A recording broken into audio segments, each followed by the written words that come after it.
ጤና ይስጥልኝ ክቡራትና ክቡራን የዩቲዩብ ቻናል ቤተሰቦች የሰዓቱን አጫጭር ሰበር መረጃዎች ይዤ ቀርብ ያለው የመካከለኛው ምስራቅን በተመለከተ ሰበር መረጃዎች በየሰዓታቱ ልዩነት እየወጡ ነው። መረጃዎቹን በፍጥነት ለመከታተል የዩቲዩብ ቻናሌን ሰብስክራይብ በማድረግ የደወል ምልክቷን መጫን አትዘንጉ።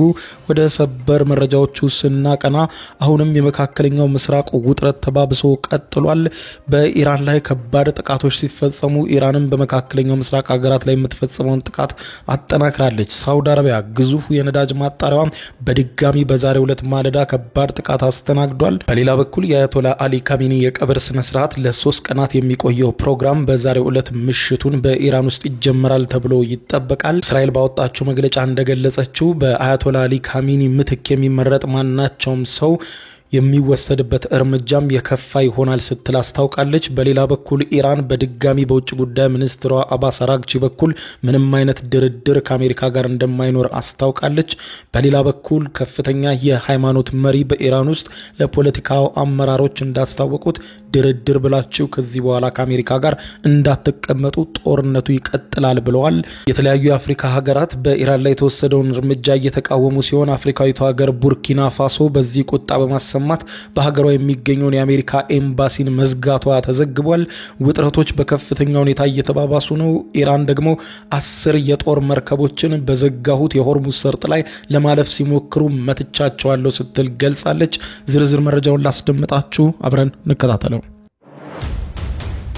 በቅድሚያም ጦርነቱ አሁንም ተባብሶ እንደቀጠለ ነው። በመካከለኛው ምስራቅ የእስራኤል ኤፍ-35 የኢራን ተዋጊ ጀት በቴህራን ሰማይ ላይ መጥቶ መጣሉን የገለጸ ሲሆን በተመሳሳይ የኢራን ኃይሎች ደግሞ የአሜሪካን ተዋጊ አውሮፕላን መጥተው መጣላቸውን ዘግበዋል።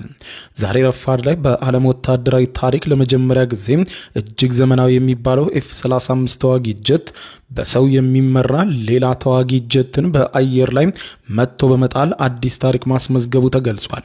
የእስራኤል አየር ኃይል ንብረት የሆነው ይህ አውሮፕላን የኢራንን ያክ 130 የጦር አውሮፕላን በቀጥታ በኢራን ዋና ከተማ ቴህራን የአየር ክልል አድኖ መጥቶታል የተባለው ኢራን ኢንተርናሽናል የዜና ወኪል እንደዘገበው የእስራኤል መከላከያ ሰራዊት ድርጊቱን ያረጋገጠ ሲሆን ጥቃቱ የተፈጸመው በአካባቢው አቆጣጠር ከጠዋቱ 2:35 ላይ መሆኑ ተገልጿል።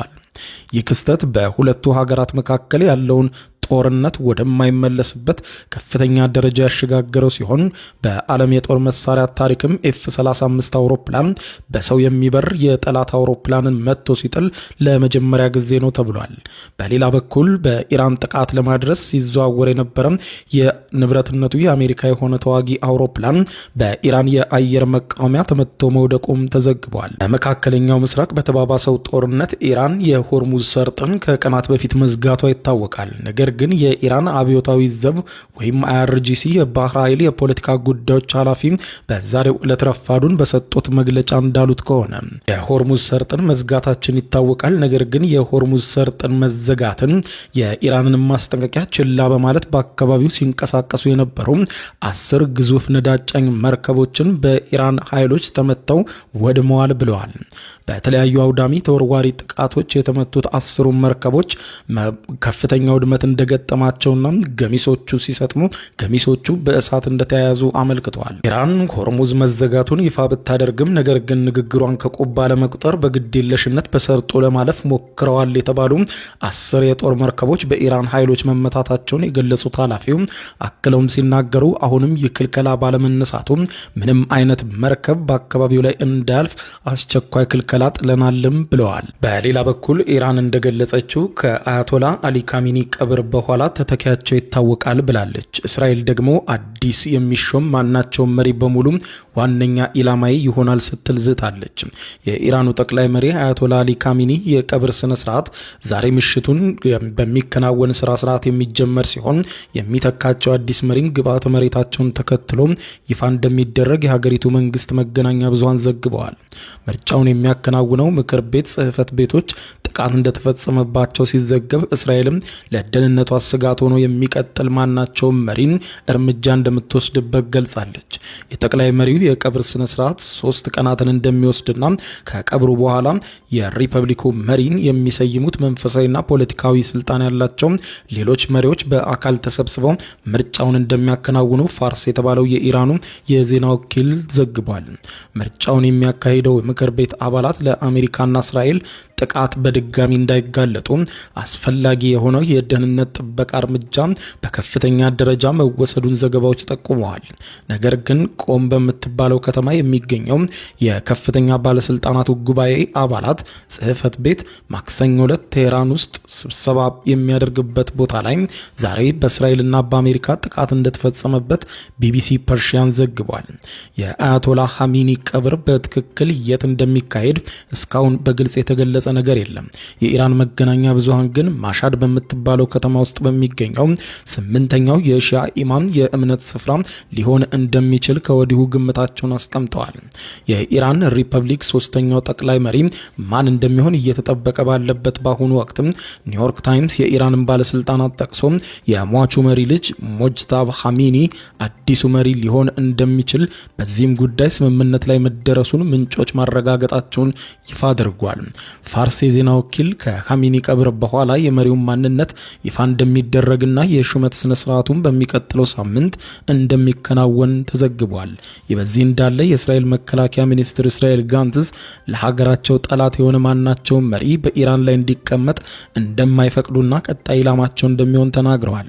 እስራኤልን ማጥፋት እቅድ የሚቀጥል አሜሪካ ላይ የሚዝት የኢራንን ሕዝብ የሚጨቁን የትኛውም ተተኪ በማያጠራጥር ሁኔታ ለመደምሰስ ኢላማችን ይሆናል ሲሉ ነው የመከላከያ ሚኒስትሩ ጠንከር ባለ ዛቻ ኢራን ላይ ያስተላልፉ። በተያያዘ ዜናም ከሟቹ የኢራን የበላይ መሪ አያቶላ አሊ ካሚኒ ጋር ጥብቅ ግንኙነት ያላቸው የሃይማኖት መሪ አሊሬዛ ፓናሂያን የካሚኒን ሞት ለመበቀል እርምጃ ካልተወሰደ የሀገሪቱን የወደፊት መሪዎችን ደህንነት አደጋ ላይ ሊወድቅ ይችላል በማለት አስጠንቅቀው ዛሬ ረቡዕ ባደረጉት ንግግር ለካሚኒ በቀል በከፍተኛ ሁኔታ ተጠናክሮ መቀጠል አለበት፣ የወደፊት መሪዎቻችንም ሆነ የኢራን ሕዝብ ሰላም እንዲያገኝ ከተፈለገ የማያዳግም እርምጃችን መቀጠል አለበት ብለዋል። ፓናሂያን አክለውም ሲናገሩ የኢራን መንግስት የቀረቡለትን ማንኛውም የተኩስ አቁም ጥያቄዎችን ውድቅ እንዲያደርግ አሳስበው አሁን የበላይነቱን እያያዝን ያለነው እኛንን በስሌት ነው እየሄድን ያለነው፣ ስለዚህም ጠላቶቻችን ሙሉ በሙሉ እንደመሰሳቸዋለን ብለዋል። ጦርነቱ ይበልጥ እንዲፋፋም እንጂ ምንም አይነት ድርድርም ሆኖ ተቀምጦ መነጋገር ፈጽሞ እንዳይኖር አሳስበዋል። ከካሚኒ ግድያ በኋላ ወደ ሰላም ድርድር ከመምጣት ይልቅ ከፍተኛ ወታደራዊ እርምጃ ለመውሰድ እያሰብን ነው ብለዋል። በሌላ በኩል ዋነኛ የኢራን የጥቃት ኢላማ የሆነችው ሳውዲ አረቢያ ናት። ባሳለፍነው ሰኞ ዕለት የኢራን ጥቃት ኢላማ የነበረው ዋነኛው የሳውዲ አረቢያ የነዳጅ ማጣሪያ ላይ ዛሬም ከባድ ጥቃት እንደተፈጸመበት ተዘግቧል። በኢራን ጥቃት እንደተመታ የተነገረው ራስታ ኑራ የተሰኘው የነዳጅ ማጣሪያ በሳውዲ አረቢያ ትልቁ የነዳጅ ምርት ተቋም እንደሆነ ይታወቃል። የሳውዲ መከላከያ ሚኒስትር ጥቃቱ በድሮን እንደተፈጸመና የደረሰውን ጥቃት በተመለከተ እስካሁን ያወቀው ዝርዝር መረጃ እንደሌለ ተነግሯል። የሳውዲ መከላከያ ሚኒስትር በጉዳዩ ዙሪያ ያለውን ትንታኔ ለህዝቡ እንደሚያሳውቅም ገልጿል። የነዳጅ ማጣሪያው ከዚህ አስቀድሞ በኢራን ጥቃት እንደተፈጸመበት የተነገረ ሲሆን ሰኞ ዕለት የተነሳ የሳተላይት ምስል በማጣሪያው ላይ የደረሰውን ከባድ የጉዳት መጠን አሳይቷል። ከጥቃቱ በኋላ የማጣሪያ ተቋሙ ህንፃ በእሳት ተያይዞም ተቀጣጥሏል። ሰኞ ዕለት የደረሰው የድሮን ጥቃት ተከትሎ ለጥንቃቄ እርምጃ ሲባል የነዳጅ ማጣሪያው ስራዎች እንዲቋረጡ መደረጉም ተመልክቷል። ዛሬ ተጨማሪ ጥቃት መሰንዘሩ ደግሞ የነዳጅ ማጣሪያው ላይ ጉዳቱን በከፍተኛ ሁኔታ እንደሚያባብሰው ታምኗል። ራስታ ኑራ የነዳጅ ማጣሪያ በሳውዲ ብቻ ሳይሆን በመላው ዓለም ዙሪያ ካሉ ግዙፍ የነዳጅ ማጣሪያ ማዕከላት ትልቁ ነው። እንዲህ ያሉ ጥቃቶች በነዳጅ ማጣሪያዎች ላይ የተፈጸሙ መሆኑንና በአጠቃላይ የነዳጅ አምራች ሀገራቱ ቀጠናው በሙሉ እየተተራመሰ መሆኑን ተከትሎ በዓለም አቀፍ ገበያ ላይ የነዳጅ ዋጋ በከፍተኛ ሁኔታ ንሯል። በዛሬው የዓለም አቀፍ ገበያ የአንድ በርሜል የብሬንት ድፍድፍ ነዳጅ ዋጋ ከ83 ዶላር በላይ ሆኗል። የዛሬው ዋጋ ከትናንቱ ጋር ሲነጻጸር የ2.3 በመቶ ጭማሪ ያሳየ ሲሆን ይህ የዋጋ ጭማሪ የተመዘገበው ኢራን የምትቆጣጠረው የሆርሙዝ ሰርጥ በመዘጋቱና የትራፊክ እንቅስቃሴ ላይ ገደብ ገደብ በመጣሉ ነው። ፕሬዚደንት ዶናልድ ጄ ትራምፕ ስለተስተዋለው የነዳጅ ዋጋ ንረት ባደረጉት ንግግር የነዳጅ ዋጋ ለጥቂት ጊዜ ትንሽ ከፍ ሊል ይችላል፣ ይህ ጦርነት እንዳበቃ ግን ወዲያውኑ ዋጋው ይቀንሳል፣ ታዩታላችሁ ሲሉ ተደምጠዋል። በተጨማሪም አሜሪካን በመካከለኛው ምስራቅ የሚያልፉ የጦር መርከቦችን እንደምታጅብም ጠቁመዋል። ከዓለም አቀፉ የፔትሮሊየም ላኪ ሀገራት ድርጅት አባሎች መካከል በርካታ ድፍድፍ ነዳጅ በማምረት ሁለተኛ የሆነችው ኢራቅ በቀን ውስጥ የምታመርተው መጠን በ1.5 ሚሊዮን በርሜል ገደማ መቀነሷን የዜና ወኪሉ ሮይተርስ ዘግቧል።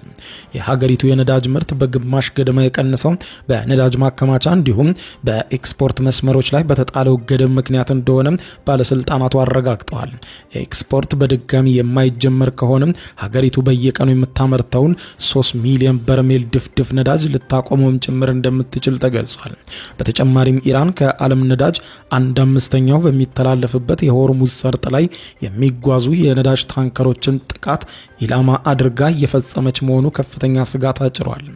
የኢራን ውጭ ጉዳይ ሚኒስትር አባስ አራግቺ መግለጫ የሰጡ ሲሆን ትራምፕ ከዚህ ቀደም ከአሜሪካ ጋር አድርገነው የነበረውን ድርድር እንደ ሪል ስቴት ንግድ ነበረ የያዙት ሲሉ ተችተዋል። የኢራን ውጭ ጉዳይ ሚኒስትር አባስ አራግቺ በማህበራዊ ሚዲያ ገጻቸው በሰጡት መግለጫ የአሜሪካው ፕሬዝደንት በክፋት ተነሳስተው የድርድር ጠረጴዛውን በፈንጂ ደብድበውታል፣ ከዚህ በኋላ ድርድር አይኖርም ብለዋል። ውስብስብ የሆኑ የኒውክሌር ድርድሮችን ልክ እንደ ሪል ስቴት ንግድ ነው ሲያዙ የነበሩት፣ ትልልቅ ውሸቶችም ሲዋሹ ነበረ። እውነታውን በሚጋረድበት ጊዜ መሬት የማይወርዱ ነገሮች በፍጹም ሊሳኩ አይችሉም ብለዋል። ውጤቱስ በክፋት ተነሳስተው የድርድር ጠረጴዛውን በፈንጂ ደበደቡት፣ ድርድሩም ተቋረጠ ብለዋል። ጦርነቱ ከመጀመሩ ቀናት አስቀድሞ ጄኔቫ ውስጥ ሲደረግ በነበረው ድርድር ኢራንን ከወከሉ ተደራዳሪዎች ዋነኛው የውጭ ጉዳይ ሚኒስትር አራግቺ ነበሩ። በዚህ የኒውክሌር ድርድር ጥሩ መሻሻሎች እንደተመዘገቡ ተገልጾ የነበረ ቢሆንም ከቀናት በኋላ አሜሪካና እስራኤል ኢራን ላይ ጥቃት በመፈጸም ጠቅላይ መሪውን ጨምሮ በርካታ ኢራንን አመራሮች ገለዋል። ሐሙስ ዕለት በስዊዘርላንድ ጄኔቫ ላይ በአሜሪካና በኢራን መካከል ድርድር ከተካሄደ በኋላ ቅዳሜ ዕለት ነበረ አሜሪካና እስራኤል ጥቃት የከፈቱት። የውጭ ጉዳይ ሚኒስትሩ አራግቺ ጨምረው ትራምፕ በዓለም አቀፍ ዲፕሎማሲ ላይና በመረጣቸው የአሜሪካ ሕዝብ ላይ ክህደት ፈጽመዋልም ሲሉ ተደምጠዋል። በሌላ በኩል የተለያዩ የአፍሪካ ሀገሮች በኢራን ላይ የተሰነዘረውን ጥቃትና አያቶላ አሊ ካሚኒ ላይ የተፈጸመውን ግድያ በመቃወም ሰላማዊ ሰልፍ እየወጡ እንደሆነ ተዘግቧል። አፍሪካዊቷ ሀገር ናይጄሪያ ለጠቅላይ መሪው አያቶላ አሊ ካሚኒ ላይ የተፈጸመውን ግድያ በመቃወም ቀድመው ምላሽ ከሰጡና ከባድ የሆነ ተቃውሞ ሰልፍ ካደረጉ ሀገራት መካከል ናይጄሪያ ቀዳሚዋ ናት። በደቡብ ናይጄሪያ 12 ግዛቶች ውስጥ ከባድ ሰልፎች የተካሄዱ ሲሆን በካሚኒ ግድያ የተሰማቸውን ሀዘን ለመግለጽ በአደባባይ ፎቶቸውን ይዘው እንደወጡም ተዘግቧል። ማንኛውንም አይነት አለመረጋጋት ወይም ግጭት እንዳይነሳ በሚል የጸጥታ ኃይሎች መሰማራታቸውም ተዘግቧል። ታዋቂው አልሚዛን የተባለው የሃይማኖት መጽሔት አርታኢ ኢብራሂም ሙሳ እንደሚለው ከሆነ ካሚኒ የሃይማኖት የሞራልና መንፈሳዊ አቅጣጫ ጠቋሚ ተደርገው ይወሰዱ ነበረ በማለትም ገልጸዋል። ሌላኛው የቡርኪና ፋሶና የሴኔጋል ምላሽ ነው። በቀጠናው ይፋዊ አቋም ከያዙ ሀገራት መካከል በዋነኛነት የምትታወቀው ቡርኪና ፋሶ ናት። በኢራን ላይ የተወሰደውን ጥቃት ያወገዘችው ቡርኪና ፋሶ የቡርኪና ፋሶ መንግስት በመዲናዋ ኦጋዱጉ የሚገኘውን የአሜሪካ ኤምባሲ እንዲዘጋ አድርጓል። ይህ ውሳኔ የቡርኪና ፋሶ መንግስት የውጭ ጉዳይ ፖሊሲ ለውጥን በቀጥታ አሳይቷል። ቡርኪና ፋሶ፣ ማሊና ኒጀር ከምዕራባውያን ሀገራት ጋር ያላቸውን ግንኙነት በከፍተኛ ሁኔታ ተቃውሷል። የካሚኒ ግድያ ሉዓላዊነትና የውጭ ሀገራት ጣልቃ ገብነት ጉዳይ መነጋገሪያ እንዲሆን አድርጓል። ሴኔጋል ስለ ካሚኒ ግድያ ይፋዊ አቋማቸውን ካሳወቁ ሀገራት መካከል ስትሆን ጠቅላይ ሚኒስትር ኦስማን ስንኮን እጅግ አስቀያሚ ሲሉ ግድያውን ኮንነውታል። ደቡብ አፍሪካና ኬንያም ሌሎቹ ሀገሮች ናቸው። የደቡብ አፍሪካው ፕሬዝዳንት ሲሪል ራማፎዛ አሜሪካና እስራኤል በኢራን ላይ የደረሱትን ጥቃቶች አውግዘዋል። ጥቃቱ ዓለም አቀፍ ሕግን እየጣሰ ነው ብለውታል። ገና ለገና ጥቃት ሊደርስብኝ ይችላል ብሎ ጥቃት መፈጸምና አንድ ሉዓላዊ ሀገርን መጣስ ዓለም አቀፍ ሕግም አይፈቅድም። በግምትና ቅድመ ግምገማ ጥቃት አይፈጸምም ብለዋል።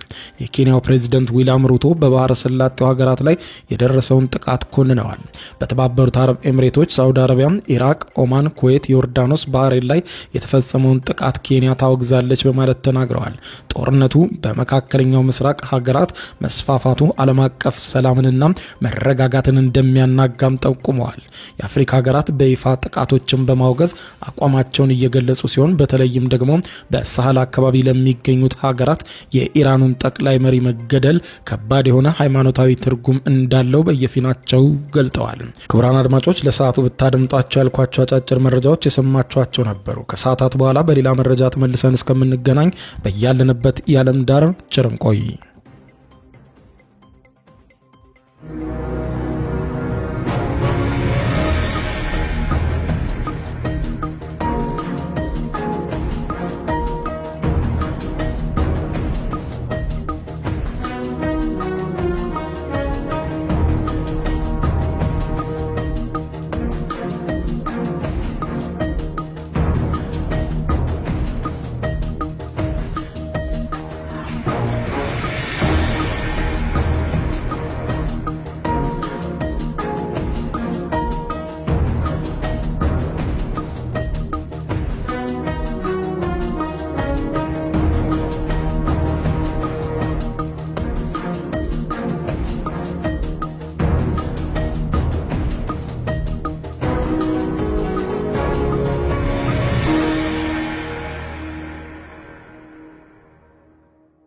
የዩቲዩብ የስኬት ሚስጥሮችን በዝርዝር የያዘው የአቤል ብርሃኑ የወይኗ ልጅ መጽሐፍ ሁለተኛ እትም በገበያ ላይ። ዩቲዩብ ለመጀመር በአጭር ጊዜ ስኬትን ለመቀዳጀት አስበዋል?